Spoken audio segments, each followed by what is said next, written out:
안녕하세요. 제도권 주식 분석입니다. 자, 주말 동안 7개의 재테크 관련 포트폴리오를 작성했는데요. 여러분들이 가장 궁금해하시는 커버드콜의 세금 관련해서 제가 한번 다시 정리해드리도록 하겠습니다. 우리가 지수를 이기는 것은 생각보다 어렵기 때문에 정말 그나마 현실성 있는 대안이 바로 주식수를 모아가는 역투자 전략이었습니다. 시장이 어떻게 움직이든지 간에 일단 나는 목표한 주식수를 모아가면서 100주일 경우에 200주일 경우에 타겟 금액이 정해지게 되는 거죠. 그래서 대략 2만원이라고 봤을 때 500주를 모았으면 1000만원이 되어야 되는 건데 평가 금액이 900만원이다 그러면은 내 포트폴리오가 잘못되고 있구나, 그래서 개편을 해야 되겠다, 주식수를 모아가는 전략에 대해서 한번 제가 강조를 드렸었고요. 여기에서 가장 크게 수혜를 받을 수 있었던 것이 바로 연금 계좌 혹은 ISA 계좌였습니다. 그렇지만 대대적으로 이번에 과세 혜택이 절세 혜택이 축소가 되면서 실제로 100% 다 받았을 경우, 그리고 85%의 배당만 받았을 경우에 20년간의 차이는요 4억 7,500만원 그리고 3억 9,100만원으로 많이 금액이 복리로 줄어드는 그런 모습을 보였다라는 것이 최근에 안타까운 장면 중에 하나였습니다. 세금 측면에서 세 가지로 크게 정리를 한번 해드리겠습니다. 우리가 해외 ETF를 투자했을 때 15% 이자 배당에 대해서 외국 납부 세액이라는 명목으로 배당이 원천징수가 됩니다. 그래서 일단 펀드가 받아오는 수익 자체는 15%가 차감된 손익이었습니다. 그래서 이때 절세계좌 혜택에서 주어지는 혜택은 사실 정부가 이 15% 차감된 것에 대해서 다시 원상복구를 해주고 과세 이연 혜택을 주는 거죠. 중간에 배당이 발생하더라도 이 복구된 금액으로 과세가 이연되면서 실제로 복리 효과를 누렸었는데, 이제 이 부분이 세수 부족의 이유로 이게 빠지게 되는 거죠. 그래서 일반 계좌와 절세 계좌가 큰 차이가 없다라는 것이 핵심이었습니다. 연금 계좌 마찬가지입니다. 지금처럼 원래 100원이었던 것이 85원으로 그대로 복리로 불이가 되는 것이 지금 현행 바뀐 연금 제도에서 가장 안타까운 부분인 거죠. 그래서 100원이 복리로 불이 되던 것이 지금 85원으로만 불이가 되다 보니까 과세 이연 혜택이 사라졌다라는 거죠. 그리고 심지어는 여기서 한번 세금을 냈는데 또 연금소득세로 낼 수 있는 이중과세 문제까지 좀 대두가 되고 있는 상황이다 보니까 시스템 개편과 법령 개편이 반드시 필요한 그런 상황이죠. 자, 여기서 중요한 부분이 바로 커버드콜입니다. 커버드콜은 여러분들 아시다시피 주식을 매수하고요, 옵션을 매도합니다. 특히나 콜옵션을 매도하는 전략인데, 주식에 대해서 이자 배당이 발생하고요, 옵션에 대해서는 프리미엄이라는 형태로 이자 배당의 재원이 발생하게 됩니다. 마찬가지로 15%의 원천 징수를 당하게 되어, 그리고 이자가 5, 프리미엄이 10이다 라고 가정했을 때 어쨌든 15%가 떼어지면 85만 받게 됩니다. 그리고 이자 배당에 대해서 5는 당연히 과세되죠. 왜냐하면 아까 말씀드렸다시피 외국 납부 세액이라는 명목으로 일단은 과세가 되는데, 자, 프리미엄에 관해서는 프리미엄은 이자 배당처럼 원천징수 대상이 미국에서는 아닙니다. 과세권이 없어요. 그러다 보니까 환급, ROC, 리턴 오브 캐피탈이라는 명목으로 10을 다시 돌려줍니다. 여기까지가 미국에서의 과세고요. 여기까지가 이제 한국의 과세 인데, 자, 10을 돌려받았죠. 그러니까 95를 가지고 어떻게 뿌리느냐에 따라서 절세 계좌냐 일반 계좌냐가 달라지는 거예요. 자, 선보전 어차피 해당이 없습니다. 이 ROC는요 미국에서 돌려주는 금액이다 보니까 선보전 여부와 관계없이 일반 계좌든 그다음에 절세 계좌든 상관이 없습니다. 자, 일반 계좌는 배당금을 지급할 때 우리 ETF의 과세 체계 뒤에 다시 말씀드릴 건데, 여기에 따라서 과세가 됩니다. 국내냐 해외냐 분리가 될 거고요. 절세 계좌가 문제인 건데, 실제로 이자 배당에 대해서는 자, 아까 5 부분은 앞서서 원천징수로 과세가 되고 끝났어요. 종결입니다. 그렇지만 프리미엄에 대해서는 10을 돌려받았죠. 그래서 10을 돌려받은 것에 대해서는 일단 연금 수령 시 혹은 ISA 만기까지 유보된다라는 거죠. 세금을 중간에 안 내잖아요. 10에 대해서는. 여기서는 과세권이 없습니다. 근데 여기서는 과세권이 생기는데, ETF의 세금 관련해서는 분배금, 배당금을 제외하고는 전부 다 이 보유기간 과세라는 것으로 과세를 하게 되거든요. 그래서 가격이 오르거나 무조건 과세된다는 말은 거짓말이고 잘 모르는 말입니다. 보유기간 과세라는 거거든요. 그래서 과세 이연 혜택이 있다라는 겁니다. 이 과세 이연 혜택에 대해서는 이 보유기간 과세가 혜택이 될 수도 있고 안 될 수도 있는데, 제가 한번 설명드렸지만 실제로 배당금은 지급이 됐는데, 커버드콜에서 배당금은 지급이 됐는데 실제로 주당 과세 표준이 빵원인 경우들이 있어요. 이해되시죠? 그러니까 여러분들이 어설프게 보면 요렇게만 보시는 거거든요. 근데 이렇게 보면 빵인 경우도 있단 말입니다. 그래서 내가 커버드콜에서 배당을 받았는데 왜 그 배당금에 대한 세금이 없나요? 라는 게이득, 혹시 증권사가 실수한 건 아닌가? 그게 아니라 이 과표기준가라는 것이 실제로 올라야지만 과세가 됩니다. 지난 그 배당 기준일 그리고 이번 배당 기준일과 비교해서 과표기준가가 떨어졌죠. 만약에 이게 지난 기준일이다라고 가정했을 때는, 그러면 여기 과세대상 분배금과 그리고 과표 기준가격 증분, 이게 과표 기준가격 증분이거든요. 안 올랐으면, 즉 더 작은 금액에 15.4%거든요. 더 안 올랐으면 빵 아닙니까? 아니 마이너스거나 그러면은 빵에다가 15.4% 계산하면 이게 없는 거거든요. 그래서 과표 기준가가 실제로 증분되었느냐를 보는 것이 바로 보유기간 과세 개념입니다. 다시 한번 설명드리면, 일단 커버드콜의 세금 관련해서는 배당은 이미 과세가 됐죠. 앞서 보셨던 것처럼 미국단에서 이미 원천 회수가 됐습니다. 그런데 프리미엄 ROC 같은 경우에는 미국에서는 환급이 된단 말이죠. 그렇기 때문에 한국단에서 ETF에 들어가 있는 상품은 모두 다 보유기간 과세라는 것에 해당이 됩니다. 그래서 정리를 해보면 1, 2, 3단계 주식 배당, 슈드의 배당은 이미 원천 회수 돼서 끝났습니다. 이거는 끝났고요. 이미 5는 더 이상 그 과세 이연 효과가 없는 거죠. 얘는 끝났습니다. 그렇지만 ETF의 분배금을 제외하고, 이 분배금을 제외하고는 모두 보유기간 과세입니다.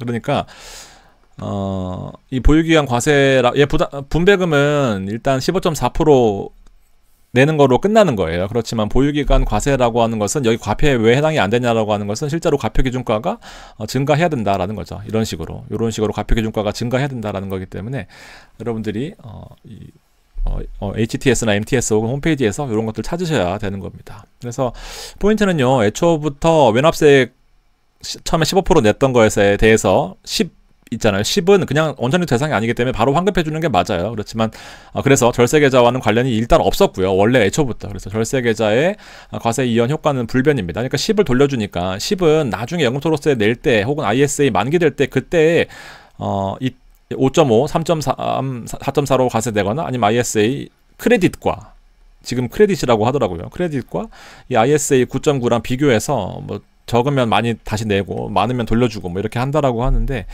일단 이게 과세에 대한 이연 효과가 있는 거죠. 10이라는 프리미엄에 대해서는요. 그래서 무조건 과세가 안 되는 건 아닙니다, 여러분들. 무조건 과세되는 것도 아니고요. 이렇게 증분이 돼야 된다라는 거. 그래서 참고로 국내 커버드콜의 코스피 기반은 비과세입니다. 그냥 비과세니까 얘는 절세계좌 혜택이 100% 다 있는 거죠. 근데 개인이 직접 커버드콜 말고 옵션에 대해서 혹은 선물에 대해서 직접 투자하시게 되면 11% 과세입니다. 250만 원 제외하고요. 해외 커버드콜은 그냥 다 과세입니다. 일단 기본적으로 과세인데, ETF에 들어가는 것들은 분배금 제외하고는 전부 다 보유기간 과세다. 보유기간 과세는 뭐냐? 이거였다라는 겁니다. 그래서 정확히 알고 투자하시는 게 중요할 수 있습니다. 근데 개인이 계산할 수는 없어요. 내가 ROC를 얼마 받았는지는 증권사에서 돈을 환급받을 때 배당 재분류라는 금액으로 돌려져 나온단 말이죠. 거기에 알 수 있는 거지, 실제로 45원의 배당 재원 중에서 어떤 것이 주식 배당이고 어떤 것이 뭐 커버드콜의 프리미엄 옵션에 대한 배당 재원인지는 저도 모릅니다. 여러분들 맞출 수 있으면 대단한 건데요. 저는 몰라요. 하여튼 이렇게 보시면 됩니다. 아무튼 프리미엄에 대해서 절세계좌 혜택이 있다라는 겁니다. 다시 한번 ROC 정리해 드릴게요. ROC는 자본 환급입니다. 그냥 미국에서는 과세되지 않아요. ROC는 과세권이 없습니다. 그래서 돌려주는 거고, 한국에 넘어오게 되면은 보유기간 과세로 증분되는 부분만 과세된다라는 겁니다. 미국 세법에 이렇게 나와 있습니다. 분배되지 않는 한 비과세다. 그래서 분배되지 않고 그냥 돌려주는 거죠. 자, 참고로요, MSTY, TSLY 같은 이 커버드콜에 직접 투자하는 이제 그 주식들 있잖아요. 이런 애들은 과세가 됩니다. ETF가 아니죠. ETF만 보유기간 과세인 거예요. 그래서 직접 우리나라로 넘어오는 과세권에 대해서만 보유기간 과세인데, 배당금에서 원천징수 됩니다. 15% 떼고 나가는 거예요. JP나 QILD 마찬가지입니다.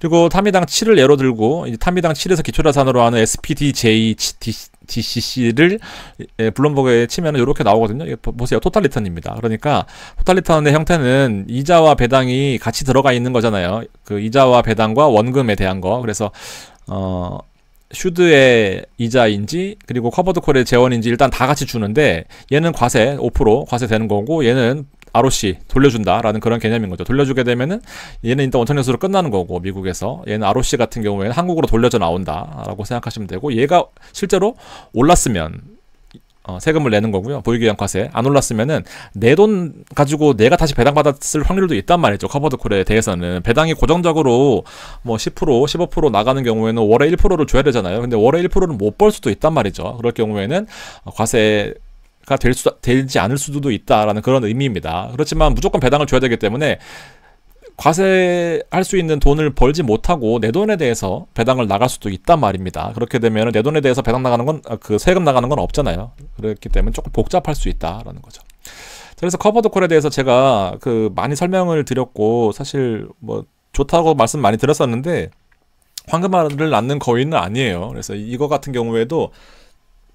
되게 자극적인 상품이다라는 겁니다. 기존에 우리가 히트쳤던 타미당 2호 같은 경우에는 주식과 옵션 매도를 해서 60대 40으로 이렇게 하고 있는 월만기 상품이었는데, 지금 주식의 90%를 더 중심을 두고 옵션 매도는 10%인데 연배당은 2%가 높아졌단 말이죠. 타미당 전체로, 아니 슈드 전체로 해서 1년에 3% 배당인데 30% 비중 더 늘렸다고 2% 비중을 더 늘릴 수는 없단 말입니다. 배당의 목표를요. 그래서 옵션을 또 심지어 줄였단 말이죠. 그런 결과가 결국 매일 옵션을 투자하는 결과입니다. 매일 옵션에 투자한다라는 것에 대해서 자주 설명드렸지만, 실제로 지금 보세요. 이번에 얘네들이 이 공개한 타미당 3호라고 그냥 칭하겠습니다. 기존에 미국 배당 다우존스, 나스닥, 게다가 이제 커버드 콜 같은 경우에 뭐 이렇게 상품이 있는데, 얘가 안전하다라고 강조하고 싶은 것 같아요. 근데 보세요. 나스닥 100 지수의 높은 변동성을 완화하는 효과가 있다. 당연히 옵션 매도가 들어가 있으니까 뭐 완화하는 효과는 있겠지만, 스스로 발목을 잡았던 부분이 이제 올라갈 때는 정말 덜 올라간다라는 거죠. 이런 부분에 있어서 옵션의 비중을 매일 투자하는 것이 과연 정답인가에 대한 부분도 한번 생각을 해봐야 될 것 같습니다. 하여튼 블로그가 좋다라고만 써놨으니까 그냥 퍼다 나르는 사람들은 좋다라고만 얘기하지만 저는 그렇게는 보진 않습니다. 데일리 옵션에 대해서 위험한 부분들을 너무 많이 겪었습니다. 타겟 커버드 콜 전략으로 옵션 매도 비중을 최소화했다라고 하는 거고요. 뭐 데일리 옵션 매도를 통해 되게 좋은 말만 써놨습니다. 커버드 콜이라고 하니까 뭐 다 되게 뭐 방어될 것처럼 이렇게 써놓고요. 대부분 이렇습니다만 실제로 옵션에 대해서 투자한다라는 것이 되게 위험할 수 있다라는 거죠. 그래서 매일 한다라는 것에 대해서 제가 많이 위험성을 강조를 드렸었고, 도파민 매달 1%씩 나온다라는 배당에 대해서 환상을 가지실 필요는 없다라는 겁니다. 어느 정도 위험성을 감수해야 돼요. 그 위험성에 대해서는 대폭락장 말고 대폭등장이 왔을 때가 더 무서운 겁니다. 실제로 이 타미당 7과 데일리 타미당 같은 경우에는 이렇게 상품을 보게 되면 위클리 옵션으로 투자를 했었던 상품입니다. 근데 시장이 엄청 급등했을 때 폭락했던 거죠. 데일리는 청산이 이 회복이 불가능하다라는 겁니다. 주가가 급등 급락 이후에 보통 월만기 옵션 같은 경우에는 우리가 폭락하더라도 반등하잖아요. 폭등하더라도 좀 조정을 받고, 근데 그런 게 없이 만기는 매일매일 요거 두드려 맞는 거예요. 그러면은 한 두세 번 두드려 맞으면은요 큰 손실을 볼 수 있는데, 10%씩 대폭등장이 왔을 경우에는 이렇게 50%씩 빠질 수 있다라는 겁니다. 그래서 회복이 불가능하다. 데일리 만기는 정말 대응이 불가능하다라는 겁니다. 그래서 실제로 이 제로데이 옵션이라는 것이 최근에 상장이 됐어요. 우리나라 시장에서도 삼성증권이나 뭐 주요 증권사에서 제로데이 옵션 거래 서비스를 시작했다라고 하면서 홍보도 막 하고 그랬거든요. 되게 위험한 상품이라서 안 나왔습니다. 그동안에 이 데일리 상품은 위클리 옵션 일주일 만기짜리였는데 한 2, 3일 지나고 나면 한 2일 남고 1일 남은 게 그게 바로 데일리 옵션이라고 칭했었거든요. 근데 지금은 그냥 아예 하루짜리 옵션이 상장된 겁니다. 그래서 2016년부터 위클리 옵션이 있었었고요. 지금은 이제 2022년부터 제로데이 옵션이 좀 확장되고 있는 그런 와중이었고, 2년이 지난 시점에서는 좀 더 이 만기가 많아졌다라는 의미 있어서는 좀 더 기회가 많아졌다라고 하는데, 그만큼 이제 선물 옵션은 한 명이 벌면 한 명이 잃어요. 제로섬 게임이라고 하거든요, 보통. 서로 간의 계약이다 보니까. 그래서 한 명이 얻으면 한 명이 잃는다라는 겁니다. 그래서 죽는 사람이 반드시 나타나요.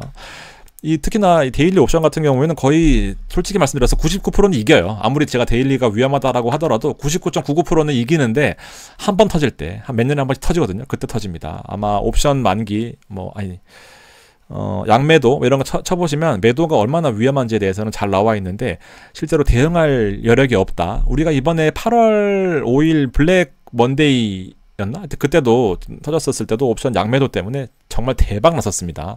대박 손실이었어요. 그런 거 보시면 됩니다. 그래서 잘 골라야 됩니다. 일단 커버드콜 대안은 넘쳐나는데요. 일단 보세요. 지금 타미당 2호 같은 경우에는 약간은 이제 뭐 방송 탄 영향도 없지 않아 있다고 생각하는데 좀 많이 빠졌고요. 그리고 코미당 액티브 커버드 콜은 지금 이 액티브라는 장점 때문에 오히려 시장이 좋을 때는 좀 주식을 늘리고, 시장이 안 좋을 때는 옵션을 늘리면서 잘 활용했습니다. 3년 동안. 그러다 보니까 최근같이 슈드를 못 따라가는 이런 시장에서 슈드가 이렇게 올랐는데 얘는 주가가 빠졌거든요. 그래서 오히려 얘가 이렇게 반사 이익을 누리는 모습입니다. 시총은 이 타미당 2호가 거의 1조에 가깝고요. 얘가 1900억인데 거래대금이 70억과 150억입니다. 그러니까 사실상 대세는 많이 기울었다라고 보여집니다. 더 이상 뭐 안티짓은 안 할 건데, 타미당 3호 지금 데일리 옵션 같은 경우에도 주가가 하락하고 있는 그런 상황이고요. 액티브에 대한 장점이 현재로서는 많이 부각되고 있는 게 현실입니다. 그래서 제가 이번에 그 포트폴리오 짜드릴 때 이 코미당 커버드 콜을 많이 해드렸습니다. 44640과 458760 같은 경우에 지금 탄미당 2호와 코미당의 비교인데요. 연간 1월 1일부터 지금 현재까지 봤을 때 이건 연간 등가니까 사실은 1로 나누어서 365로 곱한 거니까 좀 의미가 없고요. 요거까지 보시면 됩니다. 배당 한 번씩 지급이 됐네요. 가격은 3% 올랐고 배당금이 한 0.9 정도 되겠고요. 얘는 지금 보면은 가격은 1.6% 빠졌고 배당이 한 0.8% 됐나 보네요. 그러니까 이렇게 좀 수익이 만회되는 국면이긴 한데 총 수익률로 봤을 때 두 달 동안의 차이는 3% 이상 벌어져 있다라고 보시면 되는 거죠. 그래서 커버드 콜도 이제 워낙 다양한 옵션이 많다 보니까 좀 선별하시거나 아니면 분산하시거나 선택하셔야 된다라는 그런 측면입니다. 그래서 탄미당 2호가 상장했던 때부터 현재까지 1월 23일까지 놓고 보면 코미당 커버드콜과 탄미당 2호의 차이가 많이 발생하고 있습니다. 그래서 1억 투자했을 경우에는 거의 800만 원씩 차이가 나네요. 그러니까 이런 부분도 체크하시고 너무 걱정하실 필요 없다라고 생각하시면 될 것 같습니다. 그리고 직투와 한국판 ETF에 대해서 비교 그냥 살짝 해봤는데 그냥 이거는 읽어보시면 되실 것 같아요. 이제 직투 1000만원 하면은 25% 수익 났을 경우에 250만원 공제하잖아요. 그러니까 250만원 수익에 대해서 세금이 0원입니다. 2천만원에 12% 수익 났다. 현실적이죠. 보통 2천만원 투자하신다라고 하면은 10% 수익 나니까 그러면 240만원 공제하면 세금 없습니다. 마찬가지로. 근데 2천만원 투자했을 경우에 1000만원 투자했을 경우에 이제 ETF 아까 과표 증분 개념 말씀드렸습니다. 보유기간 과세. 그래서 매매 차익과 과표 증분 중에 작은 겁니다. 실제로 매매 차익이 500원이다. 그리고 과표가 올라간 게 보니까 400원이다. 그러면 400원에다가 15.4% 곱하는 거예요. 그러면은 25% 수익 났다 그러면은 1000만 원이니까 250만 원 수익에다가 세율 그러면 38만 원 이걸 내야 되는데 2천만 원에 1000만 원에 25% 수익은 이건 세금이 없으니까 좋아 보일 수 있지만 또 금액이 커진다라고 하면은 1억 원씩 된다라고 하면은 154만 원인데 10% 수익 나면 154만 원. 근데 얘는 250만원 공제를 한다라고 하더라도 10% 수익일 경우에 750만원에 대해서 22% 양도세율을 매기게 되면은 165만원 세금입니다. 그래서 이런 것도 참고하시고 누가 더 낫다 이런 건 없지만 한 가지 나은 거 확실한 부분 직투는요 분류과세되고 분리과세됩니다. 분류과세된다라고 하는 것은 우리 이사연 근배기인가 하여튼 그 종합소득 대상자이신 분들은 이제 얘는 22% 내면 종결되는 거예요. 합쳐지지 않고. 근데 얘는 합쳐집니다. 그렇기 때문에 분류과세고요. 분리과세는 실제로 또 분리과세 된다라는 거 이용 아시죠? 얘로 끝나는 겁니다. 그냥. 그래서 종합소득에 해당 안 되는 거 그리고 분리과세 되는 거 그냥 참고하시고 얘 끝납니다. 무조건. 그래서 국내 주식형 대해서는 매매 차익 비과세입니다. 국내 주식이 지금 양도할 때 매도 차익에 대해서 세금이 없잖아요. 그래서 ETF도 마찬가지로 세금이 없다라는 것도 알려드리고 싶었고 보유기간 과세 ETF는 전부 다 배당소득세로 분류됩니다. 그래서 무조건 합쳐져요. 2천만 원이 넘게 되면요. 그래서 이 보유기간 과세라는 개념을 정확히 이해하는 것이 ETF의 세금에 대한 핵심이다. 무조건 커버드콜 세금 안 냅니다. 세금 냅니다. 이런 거는 걸으시면 됩니다. 네. 다음 주도 여러분들하고 도움 되시는 상품들로 또 한 주 알차게 채워보겠습니다. 주말 잘 보내시고요. 또 다음 주에 뵙겠습니다. 감사합니다.